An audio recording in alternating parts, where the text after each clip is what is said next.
Ok. Esiet sveicināti Ietekmes spēka podkāstā. Šī ir otrā epizode, un ar jums šodien kopā būšu es, Arnolds Jānis Krauklis, un Ginters Ancis Blumbergs. Jā, vecīt. Čau. Priecājos. Čau. Beidzot esam satikušies un beidzot kopā otro reizi ierakstam podkāstu. Ok. Ir nedaudz tāds satraukumiņš, jo nekad dzīvē neesmu ierakstījis viens pats kā galvenais hosts ar cilvēku, un nekad to neesmu darījis. Tā kā, jā, varētu tikai normāli runāt, bet labi. Ir ok. Labi, varbūt, es pastāstīšu nedaudz, ko es zinu par tevi, un tad varētu pielikt klāt, tātad mēs esam pazīstami, un tās jau 6 gadus kopā spēlējuši basketbolu, tā kā Ancis ir basketbols, un tur arī iepazināmies. Man ir rakstīts skriptā cik jau ilgi, tā gan neliekās. Reāli tā neliekās, jā. Bet, neliekas, ka īstenībā ir vairāk. Vairāk? Man gribētu teikt, ka ir vairāk. Man tieši liekas, ka mēs nesen tikai sākuši, bet tajā pašā laikā es tev pazīstu diezgan tā ļoti labi un jau tā kā ilgu laiku, bet jā. Ok. Par tevi es tevi iegooglēju un nedaudz paskatījos tos sociālos mēdījus, un tad apmēram izveidoju tos jautājumus. Basketbols, studijas, ceļošana, psihodēlijas. 4 galvenie pieturpunkti šajā podkāstā, ar kuriem Ancis iepazīstinās. Es nezinu, kāds šitais ievads bija, bet man liekas, ka varbūt pastāst par sevi labāk nekā es varu parunāt. Jā, es atceros, ka man iepriekšējā reizē, kad mēs podkāstā runājām, man jautāja, kas es esmu.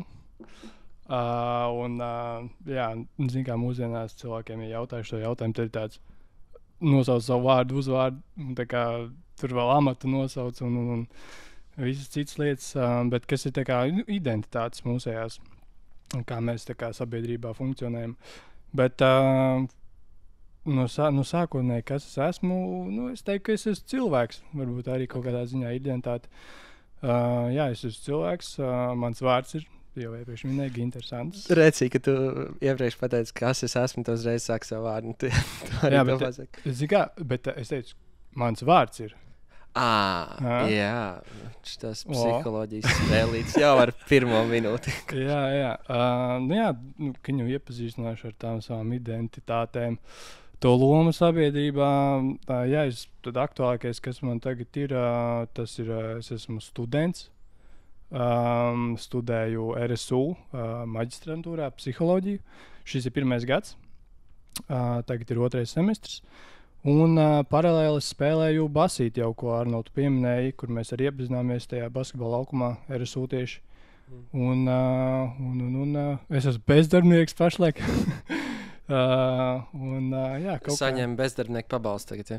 Nē, tur vispār cita situācija radās. To es tev varu aizkadrā izstāstīt. Tas ir tādas divas kaut kādas galvenās identitātes ārpus vēl, ka es esmu brālis, es esmu dēls. Jā. Baigi forši. Ok. Mēs varam uzreiz tā lekt iekšā tavā dzīvē, kā tu nokļuvi līdz basketbolam un psiholoģijai un tālāk jau maģistratūru. Tu domā basketbolam pirmsākumos? Jā, varbūt pastāstīji, kā tu nokļuvi uz basketbolu. Man īstenībā nepatīk šitais, kā mēs te visu sākām. Ir ok. Basketbols. Basketbols, kā es nokļuvu tajā basītī, man mammas māsa ir trenere. Viņa arī man pirmā trenere bija, vairs nav man trenere. Tāds arī notikās 1. klase, cik es atceros, man vienkārši mammas māsa teica, ka, atnāc uz basīšu treniņiem, es vēl treniņus pamēģini, un tā tur es esmu vēl šobrīd dienu, tā kā no 1. klases man tagad ir 25 gadi, es esmu bijis lielāko daļu savas dzīves basketbolu tajā taisnstūrī, tajās robežās. Jā, un tad tas arī sasaistās ar to psiholoģiju, tādā ziņā, ka studējot universitātē, es paralēli spēlēju basīti, un tā kā tās ir tās divas lietas, kas apvienoju, un kā es nonācu līdz tai psiholoģijai, jau pēc vidusskolas es tā kā bija kaut kas iezīmējās, ka es gribu studēt psiholoģiju. Es pēc vidusskolas pieteicos LU uz psiholoģijas programmu. Es netiku uzņemts budžeta programmā, bet pa maksas programmu, un es tā kā nebiju gatavs, vēl nezināju 100%, ka es gribu studēt un maksāt par to, par ko es neesmu 100% drošs. Un tad es to pirmo gadu vienkārši nospēlēju basīti LU komandā LBL2. Trenējos, tur bija 2 reizes dienā treniņi, un tad es sapratu, ka tomēr tas nav tas, ko es tā kā gribu, lai tas basīts būtu, piemēram, mana tā karjera. Un tad es... Tāpēc vidusskolas aizgāja tā kā basīti spēlē, tā kā domāju, ka tā būs tava karjera, tā kā... Es domāju, ka man bija tāda maza cerība, ka, hei, nu mūžu pamēģināt, tā kā varbūt tur kaut kas sanāk. Es arī vidusskolā tur gribēju braukt uz Ameriku projām, gribēju mēģināt tur kaut ko arī video taisīt, tur liku kopā kaut kādus highlights savējos. Un tad sanāk tas 1 gads pagāja, un es nolēmu mainīt komandu no viena krasta uz otru krastu, kas ir no LU uz RSU. Un tad arī mēs iepazināmies. Sākotnēji es nestudēju psiholoģiju, studēju veselības sporta speciālists, tā saucās tā programma, un ķipa fitness treneris. Un nostudēju es tur no septembra līdz decembrim, un es sapratu, ka nebūšu tas, galīgi tas nav manējais. Es nejūtu sev to vajadzību, ka man ko tādu vajadzētu mācīties, un es nejūtu sev to liederību un jēdzīgumu tajā. Un es instanti tiešām tajā momentā sapratu, ka viss tā kā psiholoģija ir tas, ko es mācīšu. Tu iepriekš, tad, kad izvēlējies veselības sporta zinātnī, tu iepriekš nedomāji arī par psiholoģiju?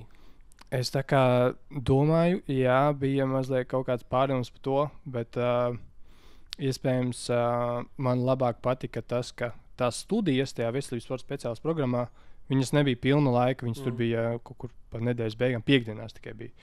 Un tas man likās tā, nice, ka es varēšu apvienot darbu ar sportu un visām citām lietām. Bet tad es uzreiz sanāku, ka pēc tā pusgada sapratu, ka psiholoģija būs tas, ko es zinu, ko es gribu un kas man patiks, man interesēs. Un tā ir tāda sajūta, ko nevar citam izskaidrot, tā vienkārši tāda iekšēja sajūta, ka šitais ir tās. Jā. Kas tieši tajā psiholoģijā, kas tevi tieši piesaista tajā? Un kas varbūt pastāst, kas ir psiholoģija? It kā visiem zināms jēdziens, kas ir psiholoģija, bet varbūt nezinu gudrākiem vārdiem vai tādu. Jā. Pamatā psiholoģija ir zinātne. Tas ir viens no zinātnes novirzieniem, tāpat kā matemātika zinātne, bioloģija zinātne, medicīna arī zinātne. Bet tas, kā es to priekš sevis pieņemu, ka tā ir vienkārši... Bet tā ir zinātne par prātu, par emocijām, par... Jā, principā psiholoģijā pēta to mūsu... tur ļoti daudz lietas pēta, bet, kā tu jau minēji, tās ir emocijas, kā tās mūsu ikdienu ietekmē vai vada. Ja mēs nepārvaldam tās, tad tās pārvalda par mums. Zelta vārdu. Jā, un tad... Un kā es to psiholoģiju priekš sevis raksturoju, tā ir tā kā... savas iekšējās pasaules izzināšana. Tas ir tas, ko tu neredzi, kuram varbūt nav tādas, ja nav uztrenēta acis, tad to ikdienā cilvēku varbūt nepamana, to cilvēku iekšējo pasauli. Un tad tā priekš manis ir tāda iekšējās pasaules izzināšana un kā sevi izzināt, lai varētu būt veselīgāks un pilnvērtīgāks sabiedrības loceklis, dēls, brālis, students, darbinieks, draugs un tā tālāk. Kas ir tā iekšējā pasaule? Es saprotu, ārējā pasaule ir tas, kas, nezinu, tu ģērbies, tu matu frizūru uztājies, tu brauc ar riteni vai vienalga, ko tu dari. Spēlē basketbolu, tā ir tā kā ārējā pasaule. Kas ir tā iekšējā pasaule? Jā, iekšējā pasaule mums sastāv no mūsu domām, jūtām, emocijām, no mūsu atmiņām, no dažādiem kognitīviem procesiem, tās domāšanas, uzmanības, tā kā fokus arī. Un tas tā kā viss iznāk no iekšienes uz āru. Tas pats apģērbs stils vai tās mūsu vērtības arī ir tā iekšējā pasaule, pārliecības. Tagad tev iekšējā pasaule principā veido tev ārējo pasauli. Jā. Okay. Jā, tas ir diezgan. Man ir bijuši cilvēki, kas saka, piemēram, es gribu mācīties psihoterapiju, un saka, ka divi varianti ir. Vai tev pašam ir kaut kas ar psihi, ka tu gribi mācīties to, vai arī tas ir pēdējais, uz kuru tu tiec. Tev dzīvē varbūt arī ir kaut kādi specifiski posmi, kāpēc tev ir tā ziņa izzināt šo iekšējo pasauli un gribās mācīties par to vairāk. Man tas nebija īstenībā manā apziņā, un man nebija mans apzinātais iemesls, kāpēc es gribu studēt psiholoģiju, bet noteikti tur ir kaut kāda daļa, kuru es uzzināju, un kas ienāca manā apziņā un sapratnē, studējot psiholoģiju, kad ir kaut kādi pagātnes notikumi notikušies, un tas kaut kā automātiski vienkārši tā psiholoģija pievilka mani un es to psiholoģiju, lai uzvestu mani uz tā ceļa, lai es būtu tajā ceļā, lai es varētu būt pakāpeniski sevi attīstot un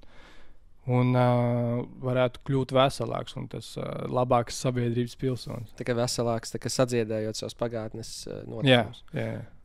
Varbūt tev ir kaut kāds, nezinu, ko tu vari šērot, viens notikums vai vairāk, un tehnikas, kā tu vari sadzīvot ar kaut ko.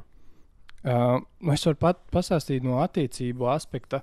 Tieši romantiskās attiecības mēs būvējam pēc tāda, es tā kā tāds profesors tagad reāli, labs veicīt, bet tās romantiskās attiecības, kādas mums ir dzīvē, viņas mēs būvējam pēc tā piemēra, kādas mēs esam redzējuši uzaugot, kas ir bijuši mūsu vecāki. Vai arī romantiskajās filmās, vai arī jebkur cits sociālās mēdījos tagad. Tas īstenībā, labs punkts, jā.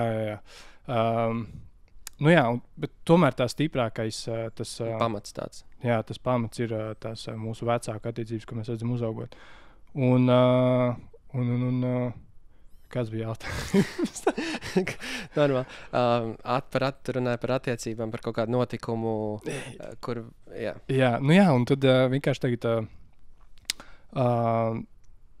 ja ir bijis kaut kāds piemērs X attiecībās, kas ir bijuši tie vecāki, un tagad esot attiecībās, atkārtojās tie paši paterni, kaut kāda uzvedības vai domāšanas paterni, un kas ir reāli automātiski. Un piemēram, mēs tos no sākuma domājam, ka tie esam mēs, ka mēs tā izvēlamies rīkoties. Jā. Un tad pēc tam, piemēram, ja ir kaut kāds, teiksim, bijis strīds, un tad paiet kaut kāds laiks, kad jau norimst tās emocijas, un tad es pastos, kā es tajā situācijā uzvedies, un ir bijuši brīži, kad saskatu tās līdzības, kā ir uzvedušies mani vecāki strīdos, un kā es uzvedos šajās attiecībās.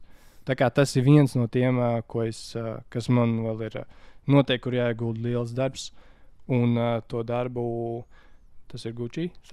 Jā, iepriekšējā epizodē viņš arī atnāca apsveicināties. Viņam arī patīk kamera.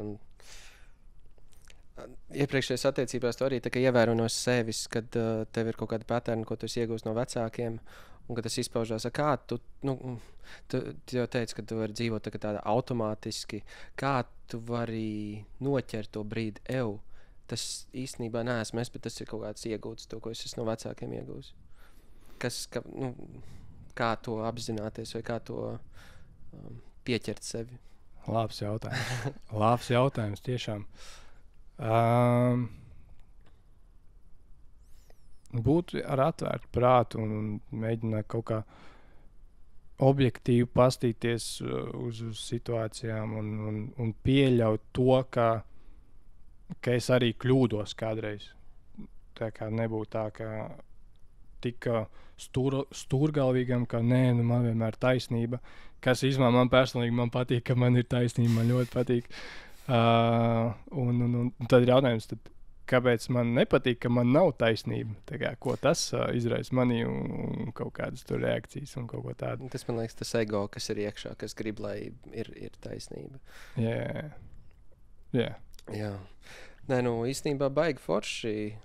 Jā, man īstenībā ļoti patīk par kā var tā kā sevi no malas, un ļoti patīk tas, ka tu pateici, ka pieļaut to, ka tev ir nepareizi. Tas īstenībā arī man tas arī ir pie tā jāstrādā vēl, jo ir diezgan daudz situācijas, ka es saku tā, un tad es nepieņemu neko citu. Un tad ir jāpaskatās no tās malas, un tiešām tas notikums jāizvērtē, ka tā bezmazliet kā trešā persona paskatās. Jā. Es vēl gribēju piebilst par to, ka tu minēji, ka, ja kāds saka, ka grib studēt psihoterapiju vai psiholoģiju, tad saka, ka viņam ķuķu aizgājis jums, vai kaut kas tur nav labi. Tā kā, hei, un ja arī kaut kas nav labi, tā kā good for them, viņi kaut ko dara tās lietas labā, šie cilvēki grib izzināt. Es reāli arī tajā pozīcijā biju, ka es gribu izzināt sevi, lai saprastu, ka kaut kas nav labi, un ka nav labi. Tas ir fine, tas ir ok, kad nav ok. Zelta vārdi. Jā, tas īstenībā, man liekas arī pie tās pašas trauksmē, bailē, bēdas, tās visas ir emocijas, kas ir cilvēkam normālas emocijas. Un, manuprāt, ja mēs nejustu tās emocijas, mēs arī nevarētu saprast, novērtēt tās pozitīvās emocijas. Un bieži vien man ļoti patīk, es skatījos kaut psihoterapeitu vienā podkāstā, un viņš teica, ka trauksme ir, principā, ja tu iedomājies māju, kas deg, trauksme ir tas dūmu detektors, kas ziņo, ka kaut kas ir aizdedzies. Un tad bieži vien atnāk antidepresanti, alkohols, narkotikas vai vienalga kaut kas, kas izņem ārā baterijas. Un tad vairs nepīkst, un tev nav trauksme, bet tev tāpat kaut kas deg. Un tāpēc ir svarīgi nevis izņemt baterijas vai sadauzīt to dūmu detektoru, bet atnākt un paskatīties, kas tur izdeg. Jo. Un ja mums nebūtu bailes, ja mēs neizjūtu kā tādu to emociju, tad no evolūcijas aspekta paskatoties, mēs nekad nebūtu aizbēguši no ķīģera, un mēs nesēdētu iespējams šeit vispār. Jā. Un īstenībā forši, ka tu to piemini, jo bailes tik tiešām ir mūsu tādā reptilian brain, amigdala, vai ne? Jā. Mandeļveida kodols. Un bailes saglabājušies no tiem laikiem, kad mums tiešām ir reāls bailes, kad mēs bailes par izdzīvošanu, vai mēs paliksim dzīvi, un tāpēc ir vajadzīgs, kas mums iedarbina uzreiz izdalās kortizols, adrenalīns, kas mums liek vai nu bēgt, vai nu cīnīties. Un prikals tāds, ka tās evolūcijas gaitā mūsu smadzenes ir principā tādas pašas palikušas, un tās bailes, tā pati vieta vēl joprojām ir mūsdienās, un bieži vien tā tiek darbināta. Rezultāts ir tāds pats, kā kādreizējie cilvēki bēga, cīnījās par dzīvību. Mums tas vienkārši tiek darbināts uzstājoties cilvēku priekšā, kas tev, un smadzenes vienkārši saka, ak, Dievs, es lietas nomiršu. Un tas ir pamainījies no tā fiziskā drauda uz psiholoģisko draudu. Jā. Jo fiziski tu uzstājoties skatuves, vai es, vai jebkurš ik viens cits, reāli nav mums fiziski tur draudi. Jā. Tas ir vienkārši tā, nevienkārši, bet tas ir tāds psiholoģiskais tāds šķērslis, ko var menedžēt. Jā. Tev varbūt ir kaut kādi ieteikumi, kā menedžēt to visu? Jā, noteikti, tāpēc, ka man pašam ir bailes uzstāties dažkārt un prezentēt. Bet ir tā, ka es varu pastāstīt, ka tad, kad es prezentēju kaut ko, vai es gatavojos prezentācijai, vai es gaidu nākamo to savu kārtu, man ir reāli trauksme. Es tā kā uztraucos, kā būs. Un tā, kad es atveru muti un sāku runāt un prezentēt, viss vienkārši. Es esmu tur iekšā uzreiz tajā prezentācijā, es runāju visu skaidri un zinu, ko pateikt, un visu atceros to informāciju. Tā kā galvenais ir tik pāri tam pirmajam, tam kaut kādam posmam, tam gaidīšanas procesam. Tas, protams, katram ir citādi, bet kas priekš manis reāli strādāja, tas ir pēlpot. Vienkārši pēlpot. Vienkārši tāds dziļas ielpas, izelpas? Nē, vienkārši elpo.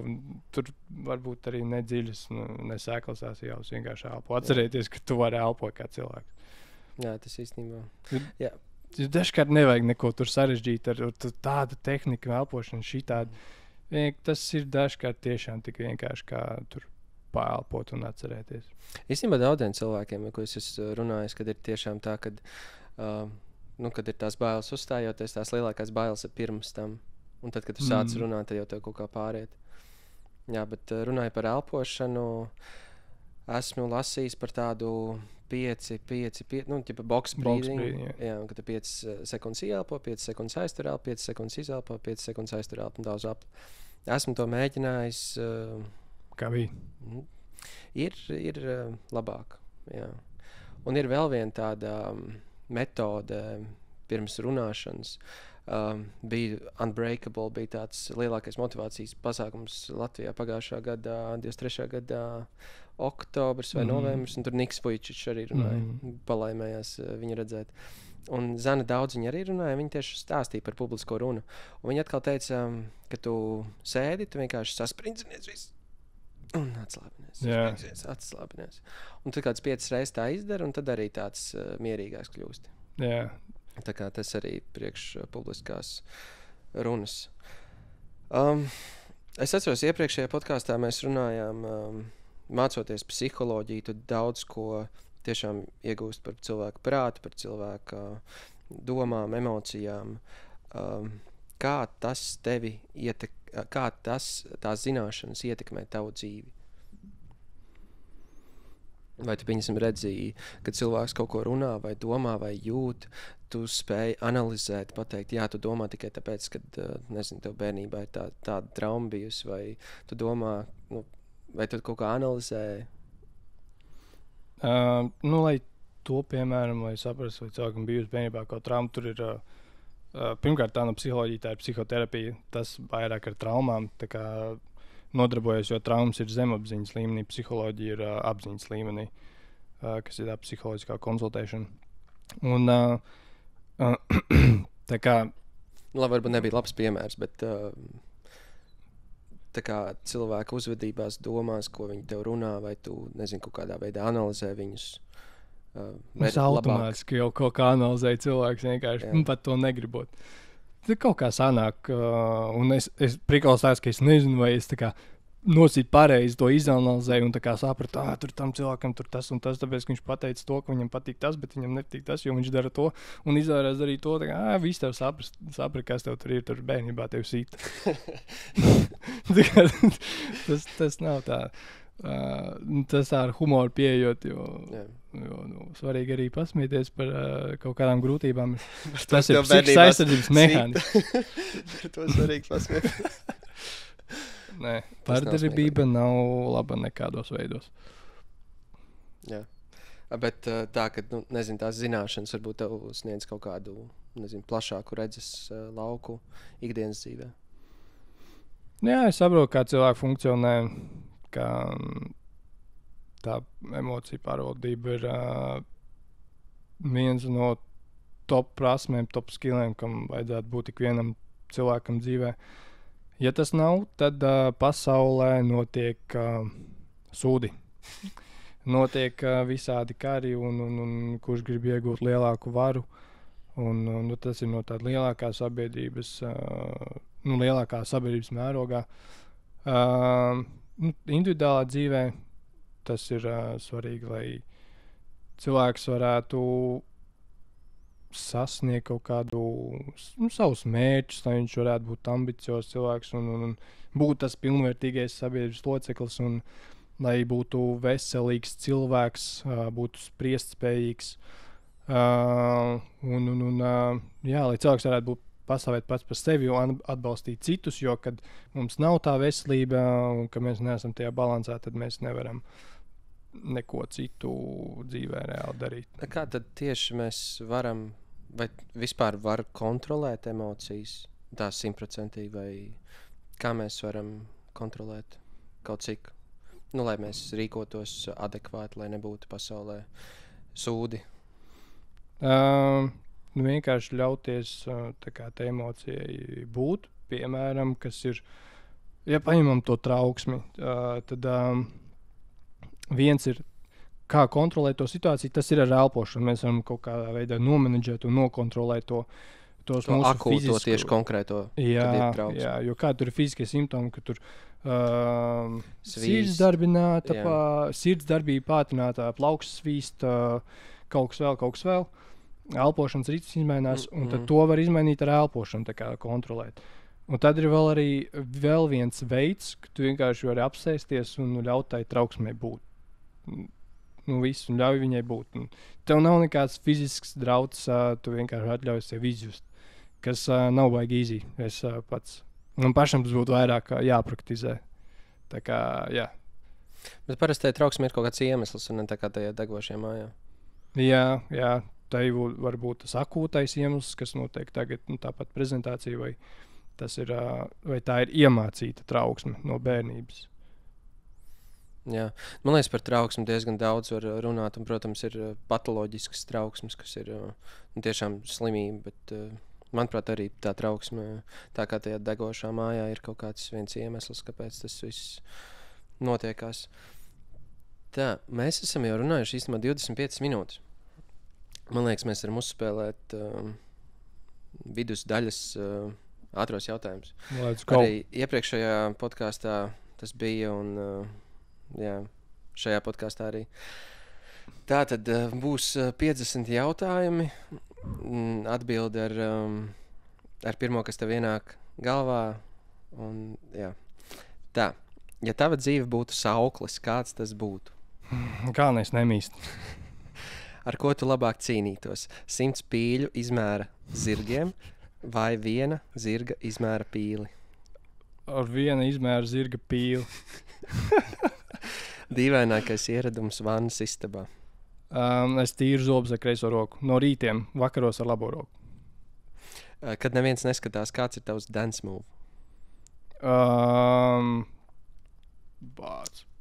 Es viņu varu nodemonstrēt. Es vienkārši šitā te bouncoju pa māju. Kad neviens neskatās? Jā. Okay. Esi kādreiz nepareizajam cilvēkam aizsūtījis SMS? Jā, WhatsAppā ir nosūtīts. Ir kaut kāds interesantāks? Ne tādas, ko es tagad atceros. Laikam tad nebija tik traki reāli. Ja varētu uz dienu padzīvot kā kāds cits, kurš tas būtu? Vai arī supervaronis vai jebkurš cilvēks? Bobs Mārlijs. Oh. Es biju tikko nesen uz viņu filmu, tāpēc es saku Bobs Mārlijs. Oh, nice. Tu vēl kapā padzīvot, ja? Viņš tagad, jā. Tā, kad viņam bija pīk laiks. Jā. Ja gribētu sarakstīt grāmatu, kā tā sauktos? Un par ko rakstīt? Es darīju šādi, bet tas nenozīmē, ka tev ir jādara šādi. Okay. Un tad visticamāk, jā, ir saprotams, par ko rakstīt. Kāda tev ir visinteresantākā iesauka bijusi?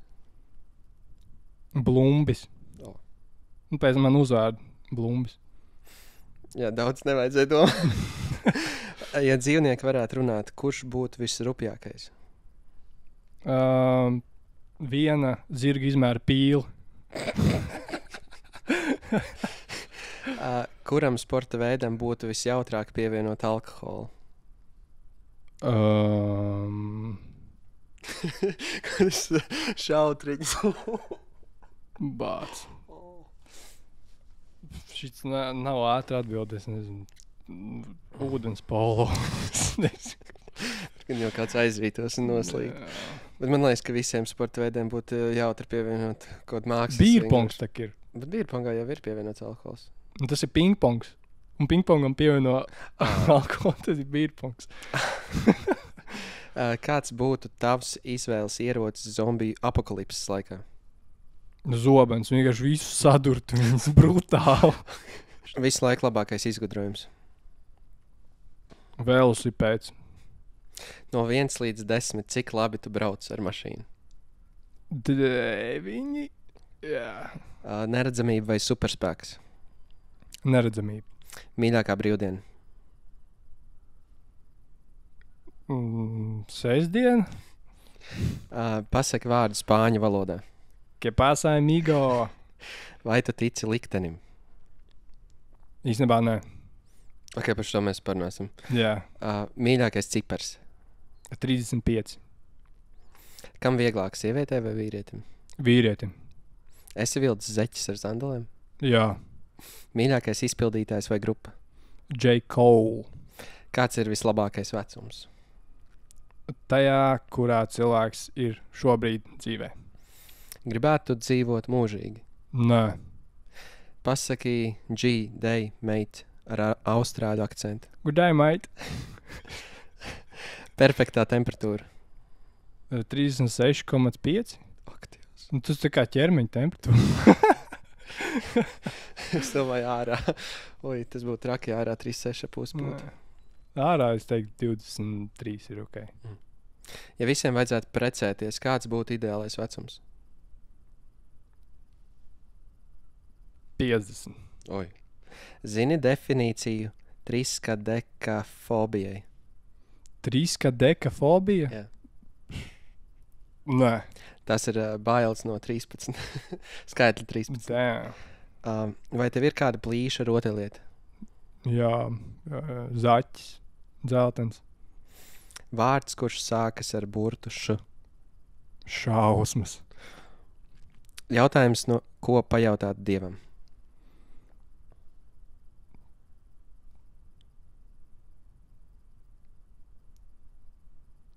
Vai tev patīk šausmas? Patīk, iepriekšējā podkāstā bija Toms Ziemels, un viņš tā diezgan ātri pateica, kā iet? Vai iet uz kino viens pats? Jā, es tikko nesen biju. Es biju uz to Bob Marley filmu viens pats. Nice. Amazing. Vai esi kaut ko nozadzis? Ko? Jā. Es esmu bulciņu nozadzis kādreiz piemājas veikalā. Man nebija īsti nauda, man gribējās bulciņu, un tas likās tā kā gangsta. Muļķīgākā baile, kas tev ir bijusi?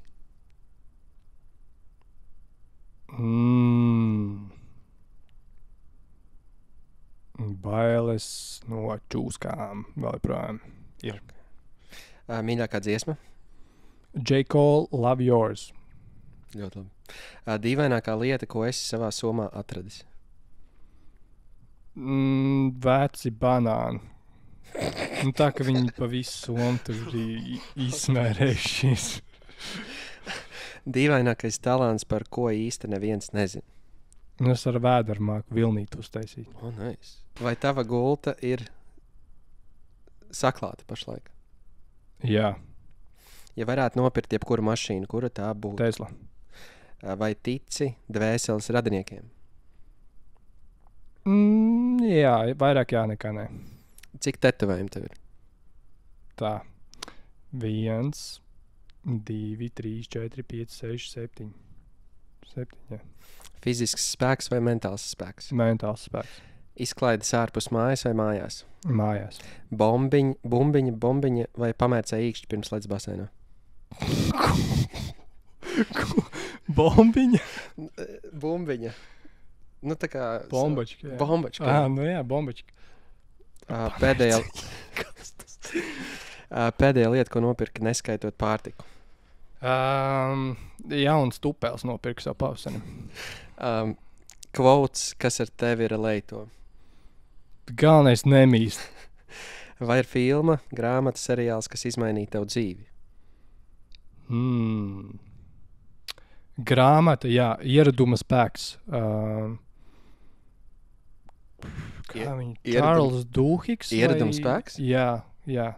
The Power of Habit. Tā ir viena no pirmajām grāmatām, kur es sāku lasīt pirms psiholoģijas studijām, un tas man vēl palielināja to interesi studēt psiholoģiju. Nice. Es pat par tādu nezinu. Jā, es tev... Kura iezīme raksturo tevi visvairāk? Spītība.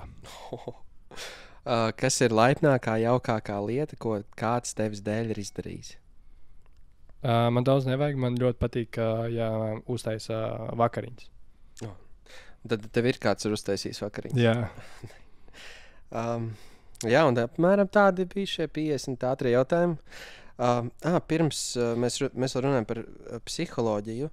Es nesen lasīju grāmatu Jay Shetty's Think Like a Monk, un tur bija rakstīts tāds jautājums. Nosauc vienu notikumu, kuru tu domā, ka tu nebūtu bijis pelnījis. Nav tāds. Tā kā, kad tu kaut kas notiek, un tu domā, es to nebiju pelnījis. Man reāli nav tāds, tāpēc, ka tikko saistībā ar to vienu darba situāciju, kāpēc es vairs nestrādāju, tajā brīdī liekas, tā kā, what the fuck, kāpēc kaut kas tāds ar mani notiek?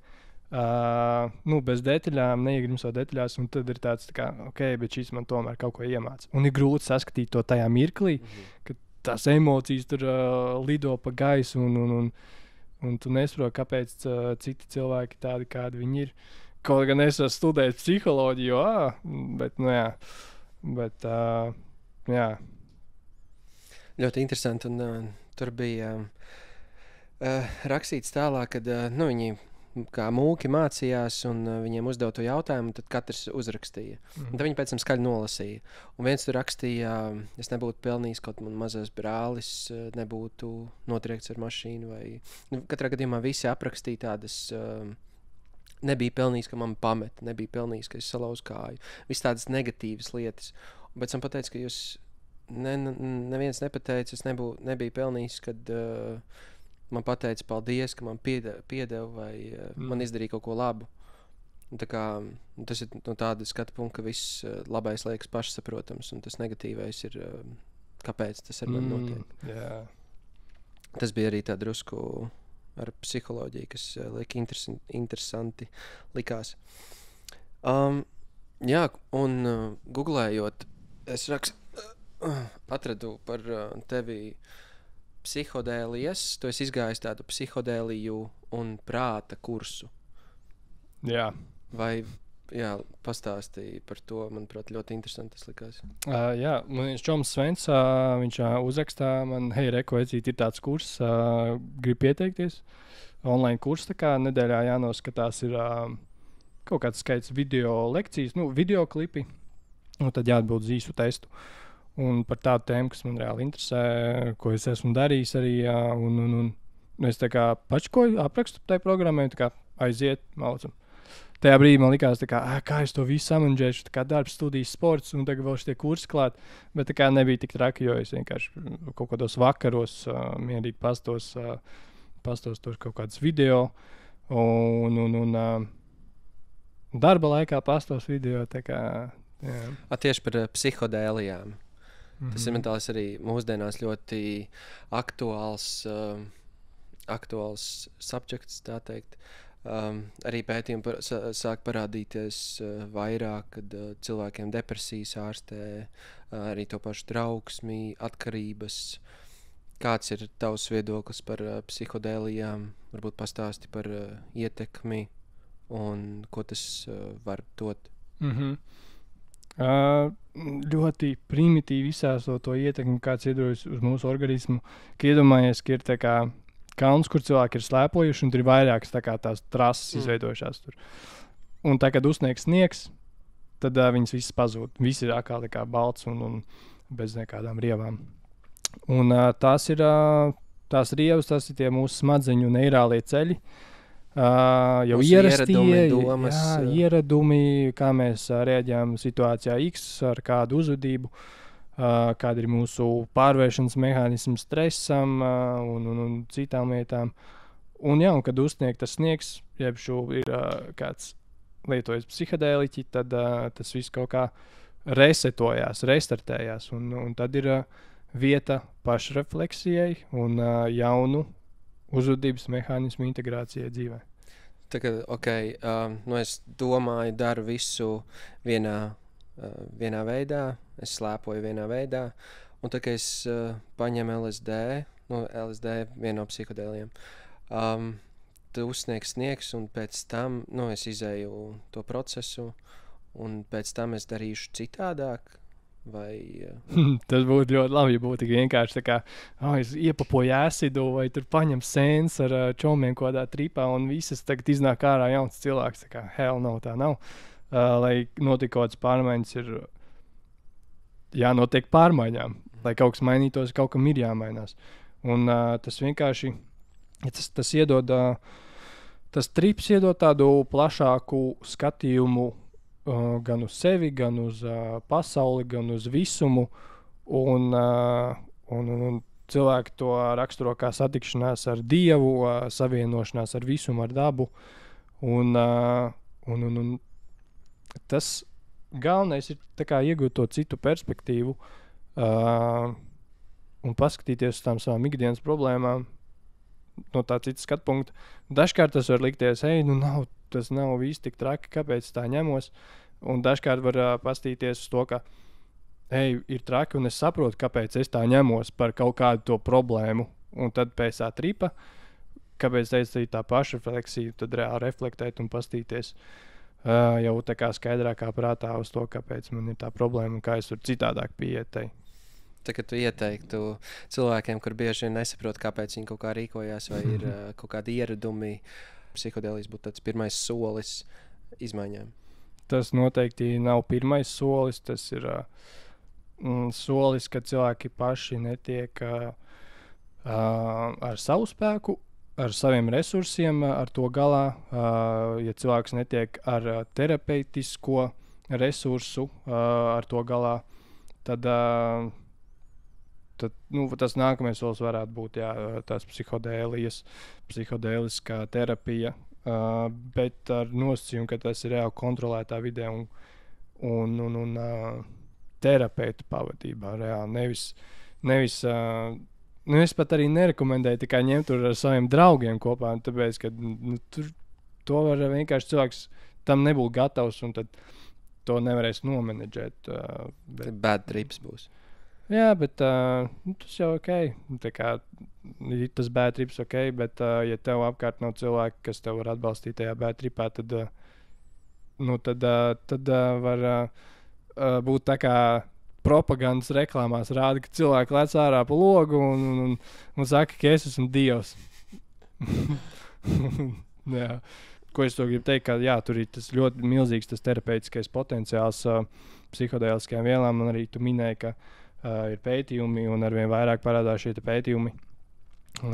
Un notiek arī terapeitiskie seansi Amerikā, šajās universitātēs, kur tiek pētīta šo te vielu iedarbība un tā terapeitiskā vērtība gan atkarībās, gan kaut kādu traumu pārdzīvošanā, gan tur ar PTSD, arī ar depresiju, ar bipolāriem traucējumiem. Par to es tik daudz nezinu.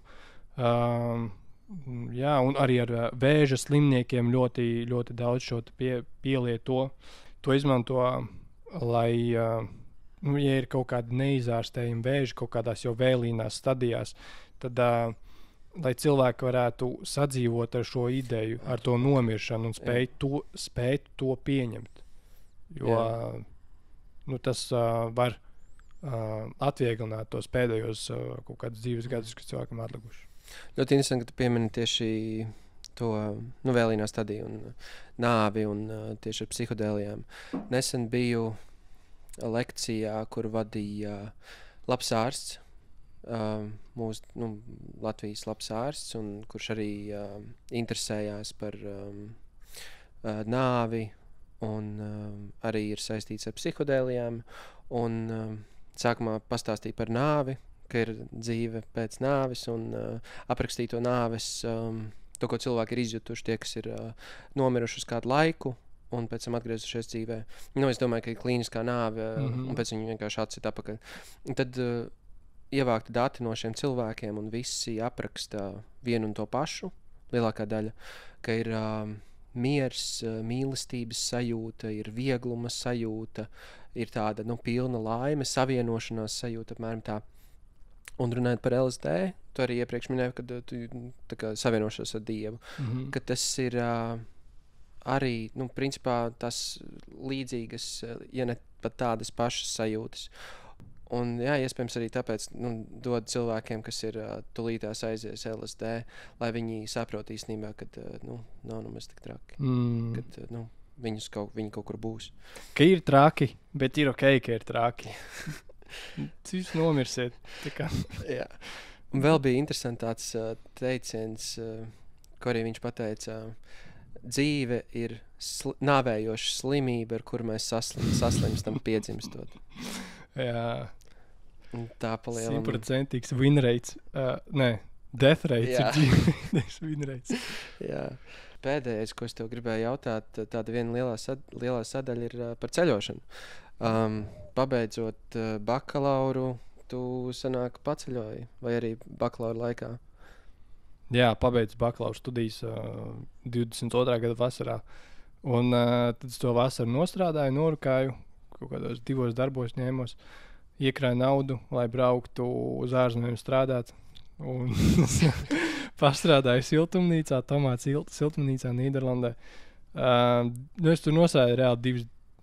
Pagad, cik es nosēju? 2 vai 4? 4, jā, 4. Sanākts tā 1 nedēļa. Un ko es tad darīju? Es griezu tomātu stādiem tā kā lapas nost. Visu cieņu tiem cilvēkiem, kas to var darīt, bet tas nebija mans mērķis, kāpēc es braucu projām. Tā kā mans tas mērķis bija ieraudzīt pasauli un tā kā iegūt patstāvību un to individuālismu sajūtu. Un tad es tur griežot tos tomātus tādus sapratu, ka tā kā, šitais nav kā es iegūstu to individuālismu sajūtu, ka man vajadzēja iepazīt pasauli, konkrētāk Eiropu no citas perspektīvas, un tas ir tas, ko es arī darīju. Aizbraucot tās 4 dienas nostrādāju, un pēc tam, kas notikās? Pēc tam es devos, tas bija Nīderlandē, un es devos Nīderlandē uz Erasmus projektu, kas bija training course. Un kā es tur nokļuvu, es darbu pārtraukumā sēžu, vienkārši galvas atķērs, domāju, ko es te daru. Es sev saku, vecī, ko tu te dari? Tā kā šī nav mana vieta, kur man tagad jābūt. Šis nav tas, ko man vajadzēja tajā brīdī. Un pastos telefonā, atnāk ziņa WhatsAppā no Erasmus grupas, kur es biju pieteicies pirms kādu laiku. Nekad īsti nebiju tur skatījies, ka es biju Latvijā. Un tad es vienkārši paceļu telefonu, pastos, tā kā, Nīderlandē projekts ir viens. Nekad neesmu bijis Erasmus projektos, esmu dzirdējis labas atsauksmes. Tur jaunieši satiekās, tur par kaut kādu tēmu runā, tur kultūras apmaiņa un jēdzīgi pavadīts laiks. Un viss tur neskatoties, vienkārši atradu to pieteikumu anketu, pieteicos un jau nākamajā nedēļā sāk braukt uz to projektu. Un kurā vietā bija? Tas bija Nīderlandē, Omen saucās pilsēta. Jā. Tu biji īstenībā baigi labi sakrit. Tu biji aizbraucis uz Nīderlandi. Tad, un tad kāds tas projekts? Tu aizbrauc no savu darba vietas uz projektu? Jā, es aizbraucu no darba vietas. Man bija lielais koferis, jo es jau biju tur apņēmies, tur dzīvu, tur gadu strādāšu.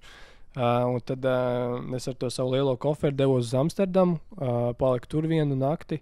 Apsteigāju pilsētu, aizgāju uz mūzeju. Sarkanā lukturī. Es īstenībā nebiju. Es nebiju tur, nē. Tur man nesnās pabūt. Tu uz to vaska figūru muzeju? Nē, tur es arī nebiju. Uz kādu muzeju tu biji? The Embassy of the Mind, vai The Embassy of the Free Mind. Par brīvo prātu? Par brīvo prātu un par tādu filozofiju. Kā sauc to filozofiju? Hermetiks vai kaut kas tam līdzīgs? Nezinu. Es arī neatceros. Jā, un tad pēc tam pavadīju Nīderlandē 1 naktī, uzbliezu un paēdu virtuves, vienkārši parkā sēdēju, čiloju reāli čiloju un tad braucu uz to projektu. Tu dzīvoji viesnīca? Nīderlandē? Jā. Tur bija hostelis. Tur bija Tas kaut kādas 4 divstāvīgās gultas vienā istabā. Tu vienkārši ar kādiem random cilvēkiem? Jā. Un kā tas bija? Nebija bail bišķiņ? Galīgi nebija bail. Vienkārši, ja ir atvērts prāts jauniem piedzīvojumiem, tad vajag būt piesardzīgam, bet es esmu tuvu 2 metriem čoks un man nav tā kā fiziski bail no kādiem cilvēkiem, ka viņi man vai manai mantai kaut ko varētu nodarīt. Tā kā tā ir kaut kāda priekšrocība būt garam cilvēkam. Un nebija bail, tur aizgāju gulēt laicīgi un pamodos laicīgi. Apzakts nebija. Nē. Izvisēji. Un tālāk tavs ceļš no Amsterdamas. Tu pēc Amsterdamas to Omena brauci? Jā. Un Omena un tālāk? Jā, tur bija tas projekts, kas bija 2 nedēļas. Pieskrūvēt šo vadiņu bišķiņu. Tas ir training course, tur bija 2 nedēļas. Un iepazinu tur superforšus cilvēkus. Pirmo reizi dejoju laikmetīgo deju. Un es tur uz dīrs paliku, ka es sapratu, ka tur būs jādejo tajā projektā. Jo vienīgais, kad es esmu dejojis dzīvē, ir bērndārzā un vecrīgā. Vecīgi un bērni. Un RSU iesāk ballēs. Un jā, nu varat paši padomāt, kā atšķirās tā dejošana. Tur tajā vienā vietā, kur nosauc, un tad laikmetīgā deja. Kas ir vispār laikmetīgā deja? Nu, viņi tādi laikmetīgi ir. Labi, skaidrs, jā. Nu, tas ir vārds, jo tu kustini savu ķermeni ļoti tā kā plūstoši, pilnīgi pretēji basketbolam, kas ir tur, nu, sporta kustības, tur ļoti stratēģiskas kustības. Basketbolā jau arī plūstoši tev jākustās. Nu, depends, kāds tu kokains vai esi vai neesi. Ja tev tas crossīts ir ļoti plūstoši. Nu jā, es viņu cenās tā uztaisīt reāli. Pietrūks uztaisīt to crossīt. Drīz izvesļosies, būs drīz. Jā. Laikmetīgās dejas. Jā, laikmetīgā deja. Plūstoša tāda... Tur ir kaut kādas kustības vai randumi? Liela daļa ir improvizācija, kur ir iedot kaut kādu kustību pamati, un tad katrs būvē uz tiem pamatiem tur kaut kādu savu improvizāciju. Mums tur bija viena kopīga horeogrāfija, ar kuru mēs beigās arī uzstājāmies priekšnesumu. Tā projekta beigās vienā pilsētā uzstājāmies, un tas bija tāds flashmobs, tā varētu teikt. Nebija tur nekas sarunāts ar citiem cilvēkiem, kas skatītājiem, reku mēs tur tagad būsim, nāciet skatīties. Vienkārši mēs plača vidū nostājāmies un sākām veikt to priekšnesumu. Es domāju, tā ir milzīga izkāpšana no ārpus savas komforta zonas. Tā milzīgākā bija pirms pirmās deju nodarbības. Es tur sēžu istabiņā, paņemu pierakstu un savu klādi un rakstu, hei, nu šī ir jauna pieredze, es ļaujos tai pieredzei. Jo tas priekš manis ļoti liels diskomforts ir dejot, un tas nav bijis mans lauciņš dzīvē. Varbūt tas būs pēc manas basketbola karjeras beigām, ļoti iespējams, nezinu. Bet jā, tas ļoti krūti bija. Ļoti. Jā, nice. Jā, man nav bijis tā, kad es rādīju to video, tas bija ar tiem melnajiem. Jā, maisi. Jā. Nu, ļoti laikmetīgi, jā. Yeah. Es nezinu, vai es to varētu izdarīt. Ok, un tālāk tavs ceļš aizveda. Jā, un tad bija tā, ka tas projekts jau tuvojās beigām. Es domāju, ko darīt, mājās negribās braukt. Šķita, ka citiem cilvēkiem liekas, ka es esmu nofēlojis to sākotnējo intenciju, nodomu, kāpēc es braucu. Iepazīt pasauli, dzīvot viens. Citiem likās, vai tev likās, ka citiem likās? Man likās, ka citiem liksies, bet nu jā, nu fuck it, whatever. Un es gribēju vēl kaut ko. Es biju tajā projektā, saprotu, ka ir rītīgi forši. Un tā projekta laikā tur viens no Latvijas komandas pārstāvjiem, Latvijas grupas pārstāvjiem, viņš teica, ka viņš nereti braukēt no viena projekta uz otru, uz nākamo, uz trešo, ceturto un tur apceļo Eiropu. Un tā projekta laikā čatā ienāk ziņa, ka hei, Spānijā ir viens projekts, un tas ir tieši plus mīnus 2-3 dienas starp šiem diviem projektiem. Un es tur uzreiz uzrakstu, vai ir iespējams braukt no Nīderlandes, nevis no Latvijas uz šo Spānijas projektu. Tad tur sakomunicēju ar tā projekta īstenotājiem, organizatoriem. Viņi teica, ka jā, viss kārtībā. Un jā, tad pēc tā projekta beigām es pavadīju 2 naktis tādā meža kempingā, pilnīgi pie nepazīstamas meitenes. Caur nepazīstamiem cilvēkiem nonāca pie viena nepazīstama cilvēka. Vienkārši gulēju viņas mājā, tādā kempingā, meža mājā. Jā, tur es dabūju atpūsties no tā projekta, jo tie projekti ļoti piesātināti ar socializēšanos, ar visādām emocijām. Un es personīgi nogurstu no socializēšanās. Jā, nu, tā ir tā sociālā baterija. Man viņa, cik man viņa ir, tik viņa ir. Un tas ir jebkuram cilvēkam, kurš ir tur mega ekstravertais cilvēks. Viņu tur vajag to, lai uzlādētu, viņam vajag cilvēkus, lai uzlādētu to savu bateriju. Bet ir cilvēki, kuriem vajag būt ar cilvēkiem. Lai uzlādētos, lai viņi varētu pēc tam ar... Exactly. Jā, nu jā, es pavadīju tās 2 dienas tajā kempinga mājā. Viņi man īstenībā piedāvāja psihodēliķus ēst. Tā kā man tāds, what the fuck? Es tev šodien pirmo reizi satiktu, man piedāvāja sēncēs. Man tāds, ko? no vienas puses, atvērts prāts piedzīvojumiem, bet nē, es tā kā arī aicinu cilvēkus būt apdomīgiem par šo un par to vietu un laiku un kompāniju un vidi. Un tad nākamajā dienā es jau gāju projām uz lidmašīnu. Un sākam vilcienu uz lidmašīnu un lidoju uz Madridu. Vienkārši kosmos. Sanāk, man likās, man Covid kaut kur pa vidam, tur saķēru Covid. Tur lidmašīnā vienkārši sprāks nost, ausas plīst vaļā, tur ķipa temperatūra, drudzis kaut kāds. Normāli Covid pa visu pasauli. Jā, tā kā tev vajag. Bet tas bija ar masku. Ok, atbildīgs cilvēks. Tad es nonācu Madridē. Kaut kāds 11, 12 naktī. Viss tur spāņu valodā. Lidos. Pasāmīgo. Tur vienkārši signorita. Un es nesaprotu, kur man jābrauc, kā es varu nokļūt uz to manu hosteli, kur man jābūt.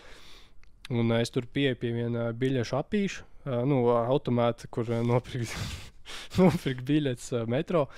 Un tur ir kaut kādi 2 briti. Mēs tur kaut ko sākam runāt. Un es viņiem rādu, uz kurien es braucu. Viņi parāda, uz kurien viņi brauc. Hei, mēs uz vienu vietu braucam. Tad kāda iespēja? Ok, mācam kopā. Tad iekāpām metro, bet vairs nevienu vārdu nerunājam, kurš tā no tā brīža. Viņi tur sakautrējās, laikam, džeki. Un tad nonāca tajā Madridē. Nākamajā dienā tur pačiloju. Vēl nākamā dienā Airbnb paliku. Un tad jau bija tas Spānijas projekts. Spānijas, kas tur notika. Netālu no pilsētas Cuenca. Varat iečakot ļoti skaisti pilsēta. Tāda akmeņaina, tur arhitektūra un krūti ļoti. Principā tie ap 2 projekti gan Nīderlanda, gan Madridē līdzīgi savā... Pilnīgi atšķirīgi. Es esmu bijis 4 projektiem. Katrs no viņiem ir ar savu garšvieliņu, ar saviem cilvēkiem, ar savām sastāvdaļām. Pilnīgi atšķirīgi, jo tas pirmais bija training course, un ko tas training course nozīmē, ka tur ir trenējies kaut kādu prasmi. Tu tiec informēts par kaut kādu Eiropā sabiedrībā nozīmīgu tematu. Pirms tajā pirmā mums bija par bezpajumtniecību Nīderlandē tieši, un arī vispār pasaulē.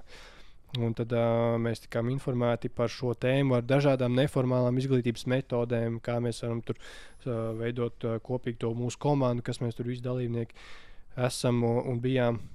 Un tad otrs, kurā es biju, tas ir Youth Exchange, kur tur, teikšu godīgi, tur vienkārši katru vakaru ir ballītes, ja tas ir ceļš Spānijā, tur ir sangrija, tur ir viss kaut kas.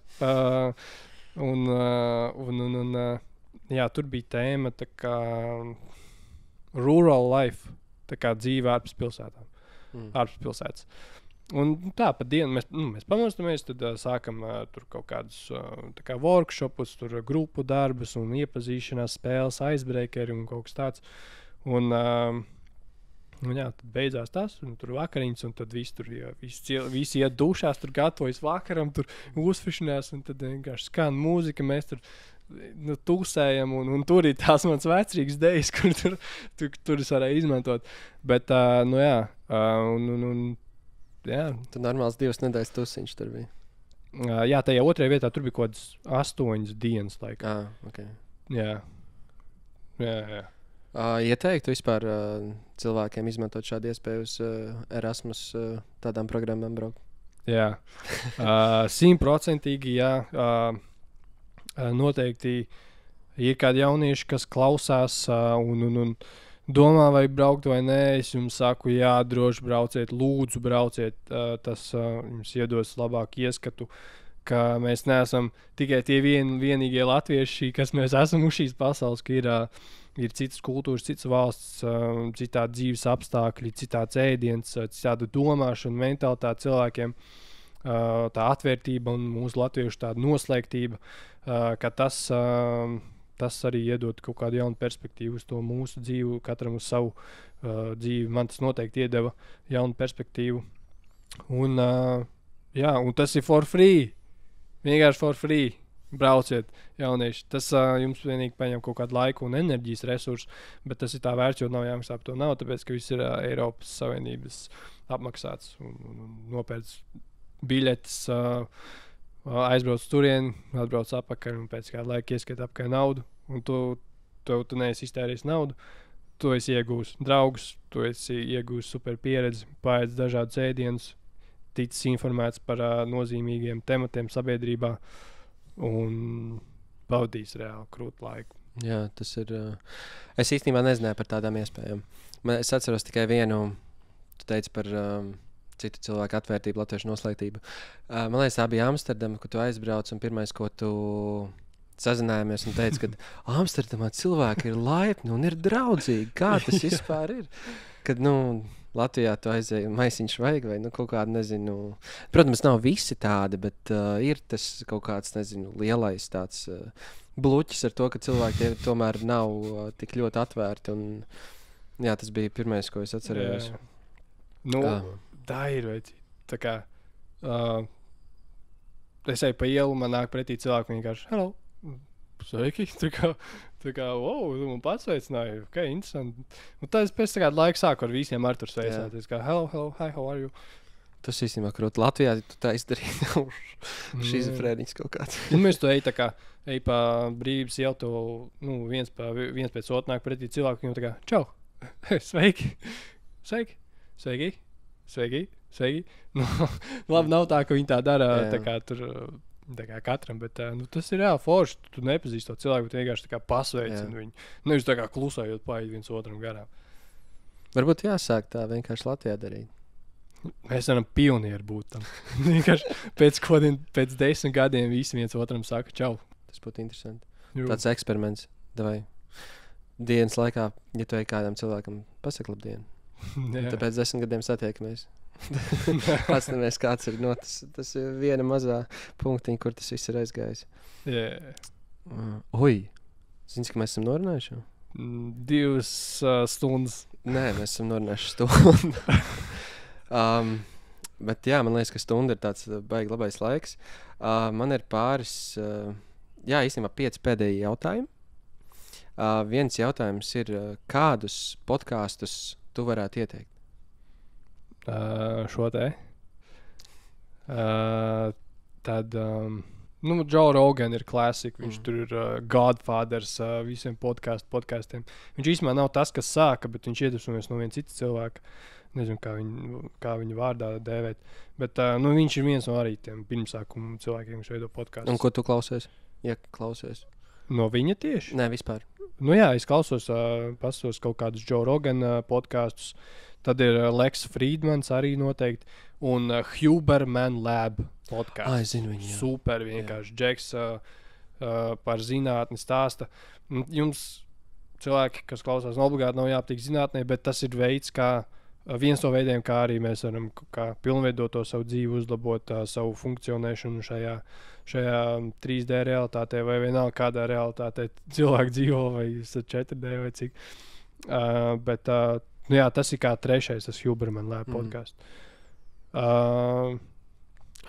Joe Rogans, Hubermans un Lex Friedmans. Jā. Kādas grāmatas tu varētu ieteikt? Pirmais ir Ieraduma spēks. Jā, tas tu iepriekš minēji. Jā. Tas noteikti. Zinu, kā es pēdējā laikā neesmu baigi lasījis grāmatas, es vairāk lasu zinātniskos rakstus, jo studijās tur ir jātaisa izsākot darbi un jādara visādi